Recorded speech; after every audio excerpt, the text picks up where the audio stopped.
Hello, my name is Helen Oshislawski, and thank you for joining me for a HIPAA Minute.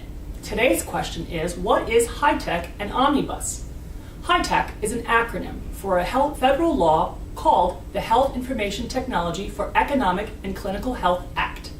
That law was passed by the United States Congress as part of the American Recovery and Reinvestment Act of 2009, which was signed into law on February 17, 2009.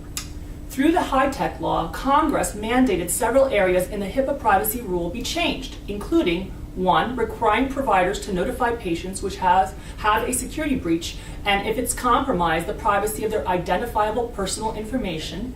2. Giving patients the right to an electronic copy of their health information. 3. Giving patients the right to restrict their health information to be disclosed to a health plan if the patient pays for services out of pocket in full. 4. Prohibiting the patient health information from being sold to a third party.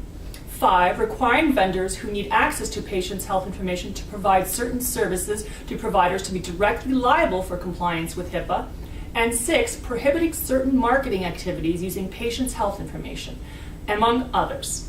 In order to implement these HIPAA mandates, the Federal Department of Health and Human Services, or HHS, has issued several proposed and interim regulations over the last 4 years. The Omnibus rule, as it is often called, was the final version of those rules and was released in January of 2013. Healthcare providers must comply with all the final changes to HIPAA that are set forth in the Omnibus rule by no later than September 23, 2013.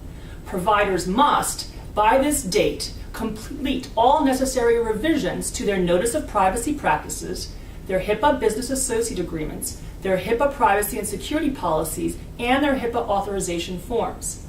I hope that you found this HIPAA Minute helpful and will join me again soon. Please remember that a HIPAA Minute is not legal advice, and if you have specific HIPAA questions or other legal issues, you should consult with an attorney who can advise you directly.